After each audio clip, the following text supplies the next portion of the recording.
హోంమంత్రి అమిత్ షాతో సీఎం చంద్రబాబు భేటీ, ఏపీకి సంబంధించిన పలు అంశాలపై చర్చ. నితిన్ గడ్కరీతో కేంద్ర మంత్రి కిషన్ రెడ్డి సమావేశం, ట్రిపుల్-ఆర్ నేషనల్ హైవేల అభివృద్ధిపై చర్చ.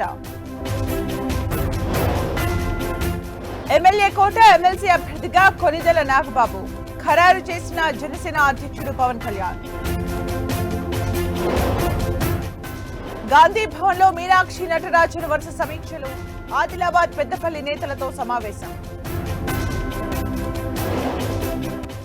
పైరసీని అరికట్టేందుకు ఉద్యమం కావాలి, నిర్మాతలంతా కలిసి రావాలన్న దిల్రాజు.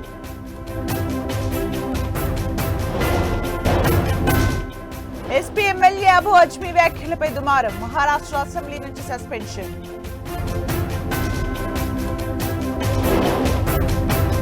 జమ్మూ కాశ్మీర్ లో విరిగిపడిన మంచు చర్యలు, మంచుతో మునిగిపోయిన సర్బాల్ రహదారి. సీక్రెట్ సర్వీస్ ఏజెంట్ గా 13 ఏళ్ల బాలుడిని నియమించిన ట్రంప్, క్యాన్సర్ ను జయించిన కుర్రాడికి గొప్ప గౌరవం.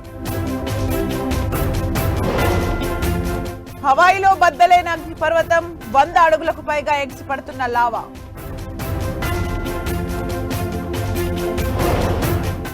లాభాల్లో ముగిసిన స్టాక్ మార్కెట్లు, 73,000 పాయింట్ల ఎగువకు సెన్సెక్స్.